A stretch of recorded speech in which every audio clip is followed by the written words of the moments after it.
wasn't much cooking this week, but we did get a very exciting trailer and a controversial one. We had the first trailer for Bradley Cooper's second directorial effort with Maestro. He did Stars Born back in 2018. He is now once again directing and starring in the film as Leonard Bernstein. It's releasing December 20th on Netflix, starring alongside Carey Mulligan, Matt Balmer. With the controversy of this movie, there's been a lot of talk on the internet with the depiction of Leonard Bernstein, right? A Jew, all right? And so in this movie, you have Bradley Cooper wearing a prosthetic nose that is noticeably pointy. Many people calling it anti-Semitic. You had to have the Bernstein family come out and say, we were okay with the depiction. We've had conversations with Bradley Cooper. It just seems like a lot of controversy right now, but ahead of its release. Aside from that, Ricky Flex, I guess we'll go to the controversy later. What was your initial impressions of the first teaser that we got for this movie? This movie, it does look beautiful. It looks amazing. Mm-hmm. It really does. I think it's awesome to look at. Cinematographer is Matthew Lepatique. Don't know how to pronounce it, but he collaborated with Cooper before on A Star is Born. He's done Requiem for a Dream, Black Swan, cinematographer for those movies. Don't Worry, Darling. We talked about one of the few good things about that movie is how good it looked. He was on that movie. He's going to do the Frank Bullitt project with Bradley Cooper next. Like, this guy's one of the best in the game. This looks amazing. I think Bradley Cooper, yes, he's got the little accent going on. He's got the prosthetics. He's got the aging. He's going to have some music scenes that look like they're going to dominate, similar to like the Tar and Lydia Tar in that movie. But I think my main takeaway was how much screen time Carey Mulligan's going to have here, also looking for her first Oscar win, 2 nominations. And when I look at the poster for this movie, it's Carey Mulligan, not Leonard Bernstein. So this just tells me, like, we might be seeing, like, yes, Cooper's going to get, like, he's directing it. He co-wrote this with Josh Singer. Spotlight helped with that. He's also going to be on the Frank Bullitt project too. Very high regarded.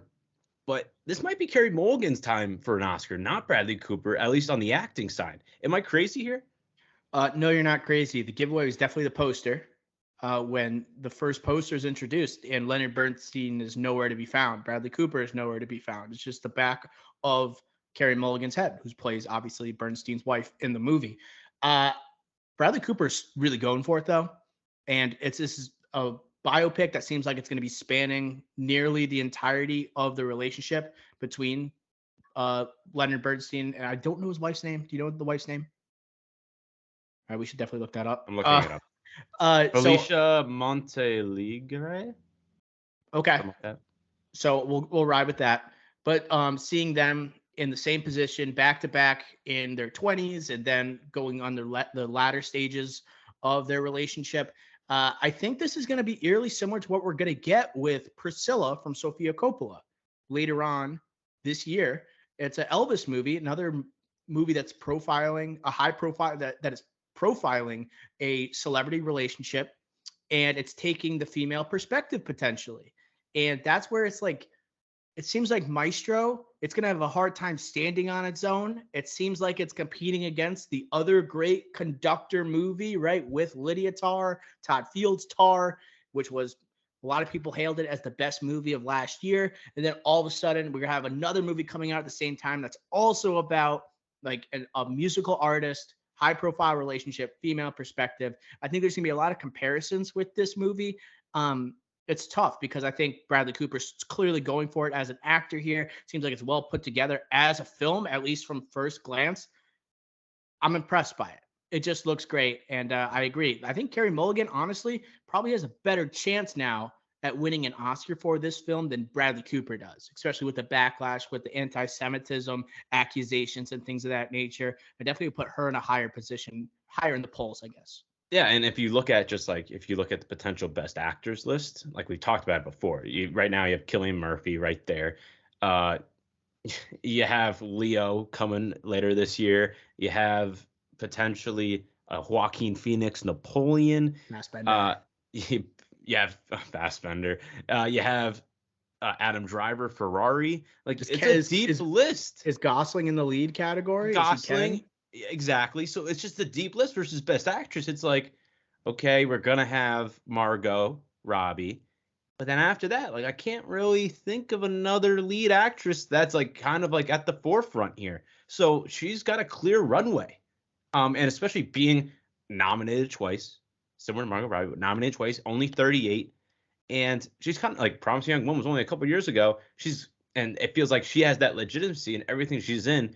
It's Oscar. It's an Oscar, not bait, but Oscar darling type of movie. I feel like this is a potential run for her. Yeah, I think she's gonna be a standout. She always is a standout. And like Promising Young Woman redemption here, we wanted her to win.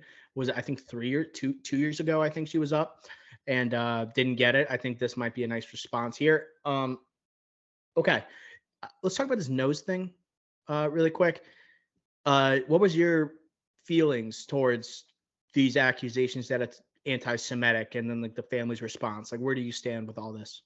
You can't not see that he has a big nose. It's just there, right? And if you look at like Leonard Bernstein pictures, like yeah, like he had a bigger nose than average. Like yeah, and maybe they dramatize it in this movie, right? And at first, then you're like, oh, that's messed up. But then when you have the family, the Bernstein family, the kids come out and say, nope, Bradley Cooper was talking to us the entire time. We signed off on it. He's been great to work with. I think it's okay then.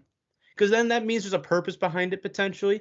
And I think if the kids sign off on it and they do a statement after this backlash so quickly, the day of the trailer coming out, that just shows like they're really behind this movie, behind everything about it, even though this might paint their father in a negative light, similar to Lydia Tarr. Like this is not going to be, a pure puff piece for Leonard Bernstein. So yeah, like I think you just got to ride with it then.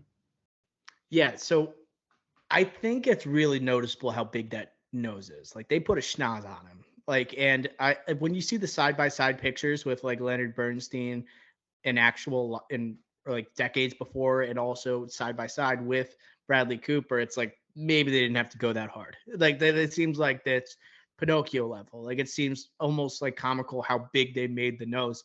But I'm also wondering, are the pictures that people are choosing online, is it a different angle? Is it like, are they trying to make Bradley Cooper look worse than it actually That's is? what I think. That's I was looking at I was going through the Google images of Leonard Bernstein real life pictures, and they're picking pictures for the side by sides where Leonard Bernstein nose looks smaller than the and other he's facing depictions. more towards the camera. It's not Exactly. exactly to the Yeah. side, so you don't see like the pointiness of it all. But I agree with you. I think that they're going to cover this somehow, right? Like the anti-Semitism, maybe against Bernstein at the time, maybe in the industry, It might be a because nose thing. he is a popular composer in the 50s, 60s, 70s, and like there was a wave of anti-Semitism at this time that's stronger then than it is today.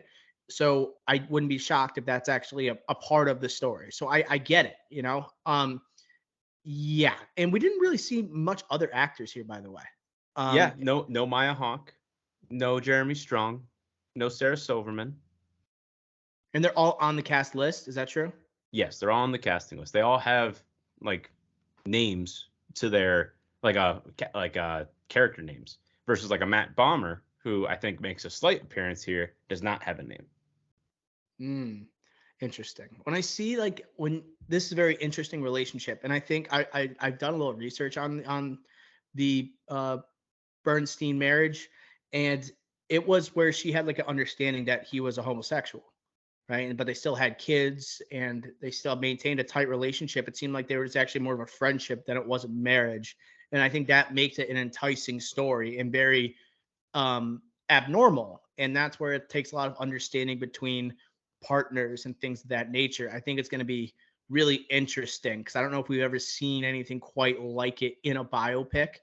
And that's where I think Carey Mulligan's going to shine as this person of understanding and also full of love and having kids with a homosexual. This is just a very odd story. But when I think of like Bradley Cooper, I see him like with that dude in the trailer.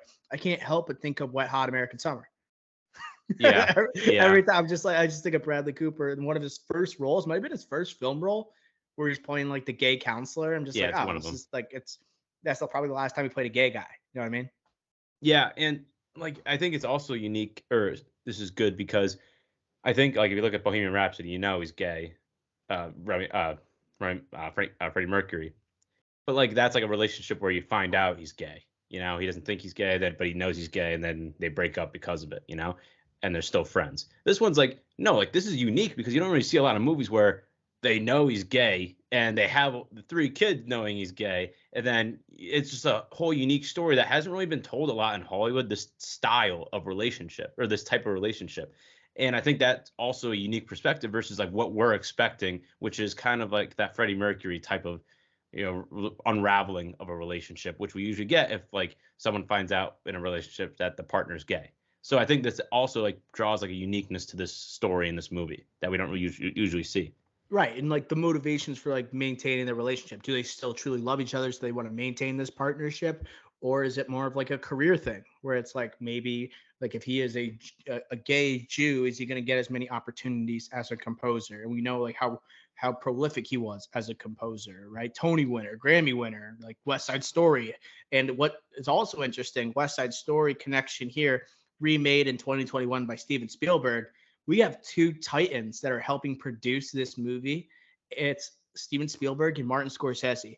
Have they ever even combined to produce a movie before? And it kind of shows like the power or the belief in Bradley Cooper, but also in like telling a Leonard Bernstein story. It just, to me, it's a lot of like powerful, as I said before, prolific titans that are now like on board with this movie. I think that's going to help it with its reputation, with its march towards the Oscars. And I wouldn't be like, it kind of needs it because I talked about the competition that it already has against it. But I'm really interested to see like what kind of influence they had, or like I want them to talk about like what they wanted to see from Bradley Cooper and in a Bernstein biopic. Yeah, and just look at Steven Spielberg being a part of this, going back to the prosthetic nose and the anti-Semitism around it. Call. Like, no way is he signing off on this. Like, you know what I mean? Like, he being an executive producer on this, I do think they would have consulted him, Mr. Schindler's List himself. I think all in all, we're okay with it. But yeah, like I agree. I think my curiosity is okay. Like Bradley Cooper, he's back on the come up, on the direct behind the camera. But I do want to see him in a Scorsese movie. I feel like we just saw him with Guillermo del Toro and Nightmare Alley. Imagine doing that type of role with a Scorsese. I feel like he could thrive. So as long as Leo is willing to work as often as he is now, post Revenant, and then his little hiatus doing that documentary with global warming and everything, now he's back on the working trail. If he ever takes another hiatus, could a Bradley Cooper swoop in and kind of replace him for an A-list role in a Scorsese movie? I could totally see that. And especially Scorsese helping out in this movie, I think potentially we could see another collaboration in the future, but more like a more direct linkage of a collaboration. It's also important to remember, like Bradley Cooper has relationships with Scorsese and Spielberg. Like Bradley Cooper produced Joker, and Marty Scorsese is an executive producer on Joker. The Bullet movie that's coming out, that's going to be produced by Steven Spielberg, who is going to star in that. Bradley Cooper. And Bradley Cooper is one of the best actors at choosing different directors to work with, right? Going back to like him working with David O. Russell. You could talk about him working with Clint Eastwood, not Todd Phillips, excuse me. Paul Thomas Anderson. Thomas Anderson was what I was going to say, because it's like, okay, he wants to work with as many goats as possible. And those two have kind of eluded him. And now that he has a working relationship with these guys, and maybe they see like how talented he is and what a collaborator he is, maybe we'll see him one of those guys future films. Specifically, we know we're getting Spielberg, but Scorsese, like you're saying. Yeah, and again, just one more time with the Scorsese, potentially, like he's worked with De Niro before. Silver Linings Playbook, Limitless, like Joker. Well, I mean, like on camera. Oh, acted on like yeah, like side by side. So like you could totally see Scorsese bringing him in for a project if Leo doesn't want to do one. It's like, oh, next up, Bradley Cooper. Yeah, I would say so. And I think Russell's got to be the one he's most frequently collaborated with, right? With Joy, Silver Linings Playbook, American Hustle. 3, 2 with Clint Eastwood. I was gonna say Clint Eastwood. Not counting Rocket, so don't count James Gunn. So 2, like Eastwood, it's The Mule and American Sniper. Yeah. So yeah, it would be That one. Del Toro 1. PTA 1. Yeah, I think that's it. So yeah, no, I think you're right. I think I'm very excited for Maestro. Frank Bullitt. The more I look into that, the more hyped I am for that. Whenever that's coming out, whether it's next year or the year after, just everyone around that movie. But yeah, Maestro. This feels like a Mank to me, where it's going to be a great movie, not just the black and white element. This is going to be a great movie that kind of just gets overlooked because it's a good year of movies. Why don't we put him as the lead in the Tarantino's final film? That would be sick. I would love that. We're going from PTA and then going to Tarantino. That makes sense. That would, because like the movie critic, that would be a wackier type of role for Cooper. He does well in the parts where he's more unhinged in my eyes, like the licorice pizzas, you know, or the David or the American Hustle. Like when he's unhinged, that's my favorite type of Bradley Cooper. Yeah, I would agree. I think American Sniper is great, but is that even here's a take. American Sniper not in his top 5 roles. Let's do it right now. Okay. If you want, I'm just saying, like, if you do my favorite Bradley Cooper roles, not the best. Limitless, Sack, Wedding Crashers. Oh yeah, okay. Love him, Wedding Crashers. Those are 2. I love him in American Sniper, dude. He's great. I know. I think he's good in American Hustle. I know you're an American Hustle. He's my favorite actor in American Hustle. Great dancing scene. Yeah. Oh no. To me he's electric in American Hustle. Yeah, like American Sniper is a top 5 for me, but I can understand if like you pick The Hangover like as your favorite over an American Sniper. Licorice Pizza, if you pick that. Nightmare Alley, I would push back on. But he's good at Nightmare Alley. He's Silver Linings Playbook, you could say. That's pretty much it. Now, American Sniper's top 5. Yeah, in my eyes, but it is too in mine. I'm just saying, he's done a lot of good work in a lot of roles where he's the favorite part. Star is Born, you deserved an Oscar. Yeah, like, to me, you should have won for that. Yeah, same. Him or Willem Dafoe. Okay, well, you can tell we're excited for Maestro. I hope you guys are too. We'll make sure if we get another trailer in the not so distant future, we're going to make sure we have it on the trailer roundup.